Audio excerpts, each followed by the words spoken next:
Harry and Meghan enjoyed watching and getting involved with some of the action at the Invictus Games. That got underway in the Netherlands weekend. Prince Harry has been a massive supporter of that, hasn't he? Really right has. from the very start. Yeah, exactly. Yeah. Sussex's praised competitors and their dedication during the opening ceremony, days after their secret stopover. Which got unsecreted by tourists in Windsor. Yeah. Now, ITV News Royal Editor Chris Shipp joins us now. Chris, on the whole, this seems to have been quite a positive PR experience and actually really well received by people at Invictus. Do you know what? I was talking to someone from the Invictus Games yesterday, and they were kind of saying, look, at the Invictus, we need Prince Harry, but Prince Harry also needs the Invictus Games, and a rising tide lifts all the boats, if you like. And, I think after everything that's gone on in the last year or so, it's just over a year since that big Oprah Winfrey interview. I remember it well. I was in your studio talking about it. And I think, the Invictus Games was something that Harry and Meghan kind of needed to happen, and a reminder of the good that Harry did by setting this up. He's the founding patron, remember, of these games for injured and sick military personnel and veterans. And they love him here. Quite simply, they love what he's done. They love these games, and he's kind of their hero. The Invictus Games is often called Harry's other baby. He's got two babies in California, but these games are his other baby, and he absolutely loves this event. I suppose, and that's great, by the way, it's great because everybody benefits from that. But I suppose I would say that there's a lot of people here in the UK that never thought that Prince Harry and Meghan were a bad thing for the country. They love the fact that, they seem to be received so well initially. It's more their view of how they were treated that's caused upset.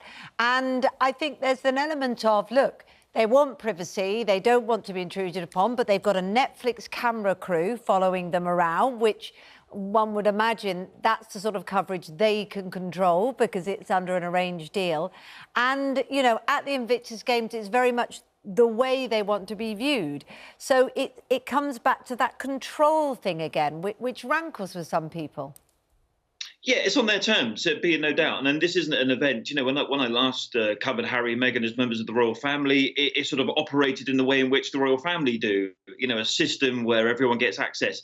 This is very different. You're right, there's a Netflix crew here, and the Netflix crew are following them around. In fact, they've almost had as much attention as Harry and Meghan because everyone keeps sort of pointing them out, and the photographers are taking pictures of the Netflix crew as well as Harry and Meghan. So, yeah, it is true, they can control the narrative, but that's kind of why they left the royal family. They didn't like that lack of control they had within the royal family, and now they are self-funded. Netflix are paying them a big wad of cash, and they're making a documentary. And that crew, there's quite a few of them, by the way, are here in force.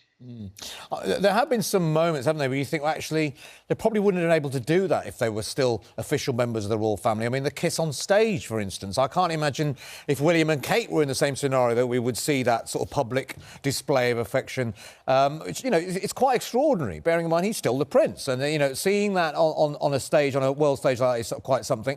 There was a lovely moment. Actually, we probably would see this from others, but there was a lovely moment, I thought it was quite a human moment from Meghan herself, where I think there was a pregnant lady who was cold at the time, and she gave her coat, which I thought was, a bit chilly later on, didn't it? But I thought it was, again, quite a lovely thing. I mean, there are some beautiful human touches that we are seeing. I mean, if you compare it, and, maybe a bit harsh to make the comparison, but if you compare it to William and Kate's recent tour to the Caribbean, they've probably shown you how it is done and how it can be done, being public, on a public stage, and getting a positive experience out of it. Because the optics of the Caribbean tour were criticised, weren't they? Yeah, I was on that Caribbean tour, and a lot to talk about on that tour about what it looked like, and how things have changed perhaps since Black Lives Matter campaign, and what it's like for a privileged white couple to go and visit those who lived in Britain's former colonies, particularly in Jamaica, where slavery was such a big issue. I think, though, Ado, on that kiss on the stage, Harry and Meghan were always very tactile when they're in the royal family. There's William and Kate you just saw there on that tour. But Harry and Meghan have always been very tactile, and I think having a kiss on stage, I kind of think you might well have seen that when they're in the royal family. Meghan kind of introduced Harry at the opening ceremony. And interestingly, they both spoke here here very passionately about Ukraine, and I kind of think that is something that they're much freer to do outside the royal family. But Meghan even said "Slavy Ukraini" when she finished her speech, and there's been a lot of attention here, and rightly so, on the Ukraine Invictus team, one of whom was killed before the game started. And I spoke to a daughter yesterday whose mother is missing, who was in Mariupol, presumed that she's now in Russia somewhere. She was meant to be competing in the archery event here, and her daughter is doing that event for her mother. So a lot of attention here on the Ukraine team, and rightly so. And Chris, just finally, sorry, we're sort of 6 weeks away from the Queen's Diamond Jubilee. Platinum? Yes, of course, it's Platinum Jubilee. Do you think that we might see Meghan and Harry play a part in that in any way? I think it's possible. Of course, the Queen hasn't yet met her great-granddaughter Lilibet, who is named after the Queen, or the nickname that she had when she was younger. I mean, I've been asking the question here that their staff don't know whether or not Harry and Meghan will come. I'm not even sure whether Harry and Meghan have necessarily made that call themselves yet. Of course, they met the Queen on Thursday. They had a chat. They cleared the air. They also met Prince Charles and Camilla as well. He still hasn't met his brother. So, there's a lot of relationships that haven't been repaired.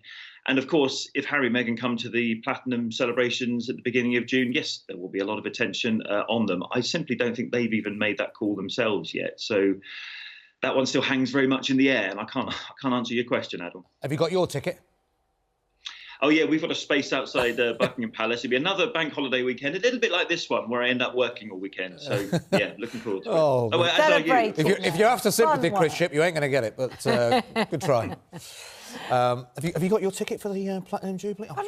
I'm sure you'd be there. Do you think so? Yeah. No? Love to be. Love to be. Love to be. Right, I'll go and hang out with Chris Ship, make him cups of tea.